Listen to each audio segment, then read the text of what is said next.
제14장. 이고니온에서 두 사도가 함께 유대인의 회당에 들어가 말하니 유대와 헬라의 허다한 무리가 믿더라. 그러나 순종하지 아니하는 유대인들이 이방인들의 마음을 선동하여 형제들에게 악감을 품게 하거늘 두 사도가 오래 있어 주를 힘입어 담대히 말하니 주께서 그들의 손으로 표적과 기사를 행하게 하여 주사 자기 은혜의 말씀을 증언하시니 그 시내의 무리가 나뉘어 유대인을 따르는 자도 있고 두 사도를 따르는 자도 있는지라. 이방인과 유대인과 그 관리들이 두 사도를 모욕하며 돌로 치려고 달려드니 그들이 알고 도망하여 루가오냐의 두 성 루스드라와 더베와 그 근방으로 가서 거기서 복음을 전하니라. 루스드라에 발을 쓰지 못하는 한 사람이 앉아 있는데 나면서 걷지 못하게 되어 걸어본 적이 없는 자라. 바울이 말하는 것을 듣거늘 바울이 주목하여 구원받을 만한 믿음이 그에게 있는 것을 보고 큰 소리로 내 발로 바로 일어서라. 그 사람이 일어나 걷는지라. 무리가 바울이 한 일을 보고 루가오냐 방언으로 소리질러 이르되 신들이 사람의 형상으로 우리 가운데 내려오셨다. 바나바는 제우스라 하고 바울은 그 중에 말하는 자이므로 헤르메스라 하더라. 시외 제우스 신당의 제사장이 소와 화환들을 가지고 대문 앞에 와서 무리와 함께 제사하고자 하니 두 사도 바나바와 바울이 듣고 옷을 찢고 무리 가운데 뛰어들어가서 소리질러 여러분이여 어찌하여 이러한 일을 하느냐. 우리도 여러분과 같은 성경을 가진 사람이라. 여러분에게 복음을 전하는 것은 이런 헛된 일을 버리고 천지와 바다와 그 가운데 만물을 지으시고 살아계신 하나님께로 돌아오게 함이라. 하나님이 지나간 세대에는 모든 민족으로 자기들의 길들을 가게 방임하셨으나 그러나 자기를 증언하지 아니하신 것이 아니니 곧 여러분에게 하늘로부터 비를 내리시며 결실기를 주시는 선한 일을 하사 음식과 기쁨으로 여러분의 마음에 만족하게 하셨느니라. 이렇게 말하여 겨우 무리를 말려 자기들에게 제사를 못하게 하니라. 유대인들이 안디옥과 이고니온에 와서 무리를 충동하니 그들이 돌로 바울을 쳐서 죽은 줄로 알고 시외로 끌어내치니라. 제자들이 둘러섰을 때에 바울이 일어나 그 성에 들어갔다가 이튿날 바나바와 함께 더베로 가서 복음을 그 성에서 전하여 많은 사람을 제자로 삼고 루스드라와 이고니온과 안디옥으로 돌아가서 제자들의 마음을 굳게 하여 이 믿음에 머물러 있으라.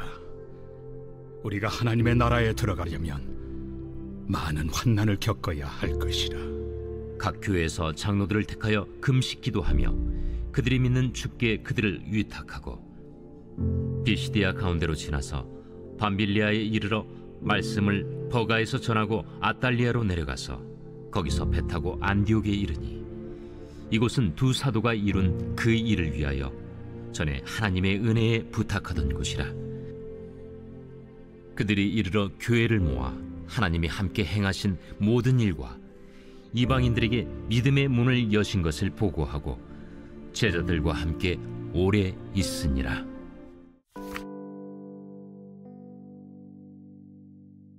사도행전 14장은 13장부터 시작된 바나바와 바울의 1차 전도 여행을 기록하고 있습니다. 비시디아 안디옥에서 유대인들의 비방과 박해로 쫓겨나듯 나온 그들은 이고니온으로 이동합니다.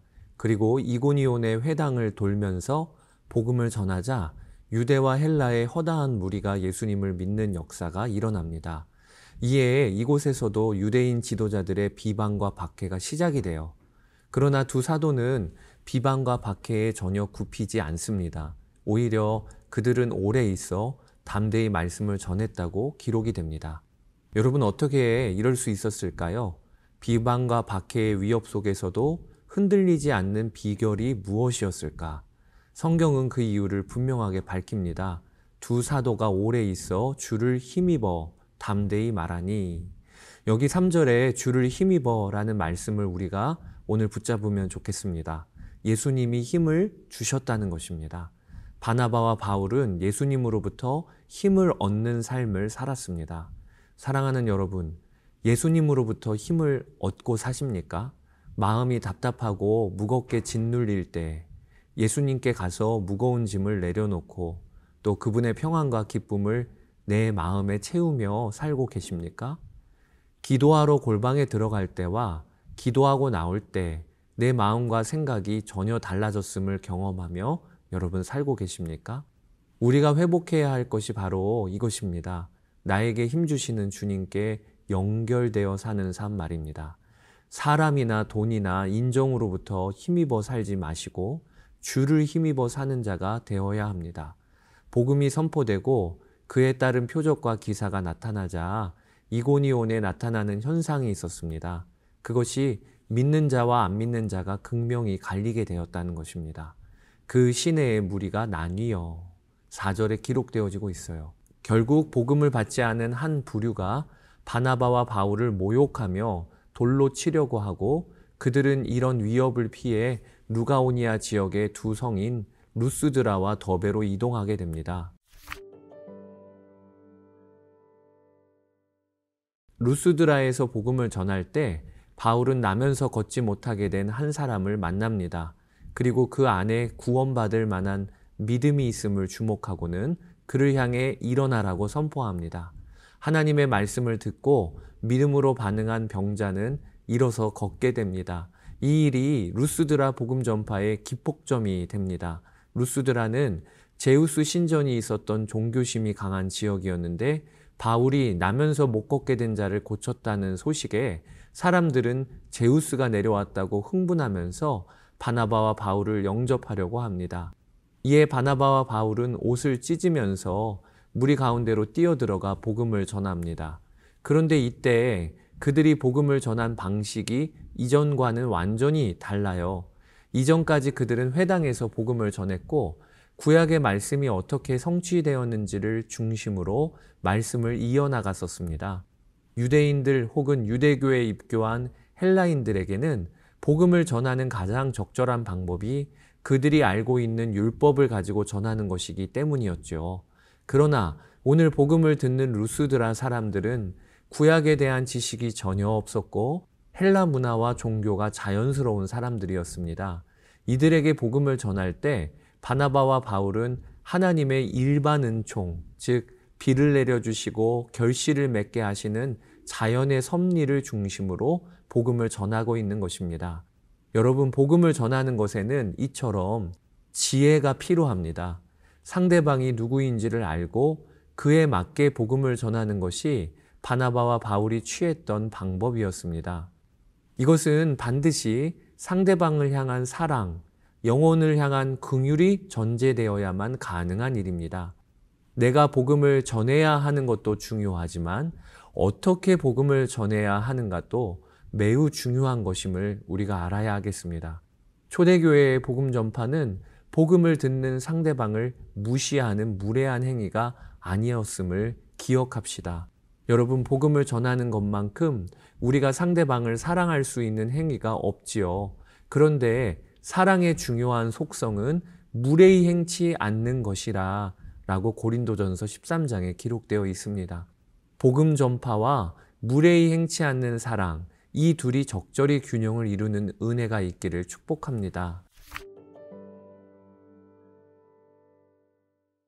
루스드라에서는 얼마나 많은 회심자가 일어났는지에 대한 기록은 없습니다. 다만 나면서부터 걷지 못한 자가 일어나는 등 성 전체가 바나바와 바울의 활동 때문에 들썩거렸을 것은 분명합니다. 이때에 엄청난 사건이 벌어져요. 그것이 유대인들이 안디옥과 이고니온에서부터 바울을 쫓아와서는 그를 죽이고자 무리를 충동하고 결국 바울을 돌로 치어 죽이려고 했다는 것입니다. 바울은 돌에 맞아 죽음의 문턱에까지 간 것 같습니다. 사람들이 그를 향해 돌팔매질을 하고 죽은 줄로 알아서 성 밖으로 내쳤다고 기록이 됩니다. 여러분, 유대인들도 참 대단하지요. 얼마나 싫었으면 이미 자신들의 지역을 떠난 바울을 루스드라까지 쫓아와서는 죽이려고 할까요? 그런데 참 놀라운 것이 그 다음에 벌어진 일입니다. 돌에 맞아 죽기 직전까지 간 바울이 아무 일 없었다는 듯이 툴툴 털고 일어나더니 다시 루스드라 성으로 돌아가고 그 다음 날에는 더베로 가서 복음을 전했다는 것입니다. 이게 바울이 이게 우리와 같은 사람이 맞나 싶을 정도로 놀라운 일이지요. 지금까지 선교 여정에 여러 위협이 있었지만 이렇게 물리적인 폭력을 당한 것은 처음인데 그는 조금도 위축됨이 없어 보입니다. 여러분, 어떻게 이럴 수 있었을까? 저는 그 이유가 21절 말씀에 드러난다고 싶습니다. 바울은 더베에 이르러 복음을 전한 후에 다시 자신이 왔던 길을 역순으로 되돌아가면서 그곳에 있는 성도들을 위로하고 믿음 위에 굳건히 서도록 독려합니다. 그러면서 그들에게 했던 말씀이 우리 예수 믿는 사람들이 많은 환난을 겪어야 한다 였습니다. 제자들의 마음을 굳게 하여 이 믿음에 머물러 있으라 권하고 또 우리가 하나님의 나라에 들어가려면 많은 환난을 겪어야 할 것이라 하고 각 교회에서 장로들을 택하여 금식 기도하며 그들이 믿는 주께 그들을 위탁하고 22절, 23절에 기록되어지고 있습니다. 하나님의 나라에 들어가려면 많은 환난을 겪는 것이 당연한 일이라는 것입니다. 여러분, 이것이 예수 믿은 지 오래된 중직자들에게 하시는 말씀이 아니고요. 예수 믿은 지 얼마 안 된 초신자들에게 하신 말씀이에요. 바울은 그리고 초대교회 성도들은 그리스도인이 당하는 고난은 이상한 일이 아니라 당연한 것이라고 여기면서 신앙생활을 했던 것입니다. 그러니 고난이 왔을 때 조금도 위축됨이 없었던 것이지요. 이럴 줄 알고 믿었으니까 말입니다. 사랑하는 여러분, 그리스도인에게 고난은 당연한 것입니다. 이상히 여길 일이 아닙니다. 왜냐하면 이 세상의 공중 권세를 잡은 자가 마귀이기 때문이죠. 그러니 복음 전하고 믿음으로 사는 삶에서 당하는 고난을 두려워하거나 흔들리지 말아야 합니다. 당연한 일이 벌어진 것입니다. 오히려 믿음으로 사는 삶에서 고난을 받고 있다면 기뻐하고 감사할 일입니다. 그것은 우리가 잘 가고 있다는 증거이기 때문입니다. 그리스도인들이 고난을 이상히 여기지 않으면 세상은 이런 사람들을 감당하지 못한다고 하였습니다.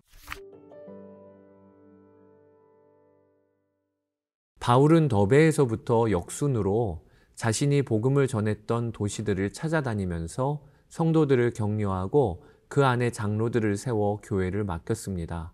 그리고 다시 수리아 안디옥으로 돌아와 하나님의 행하신 일과 이방인들에게 믿음의 문이 열린 것을 전합니다. 선교 보고를 한 것이지요.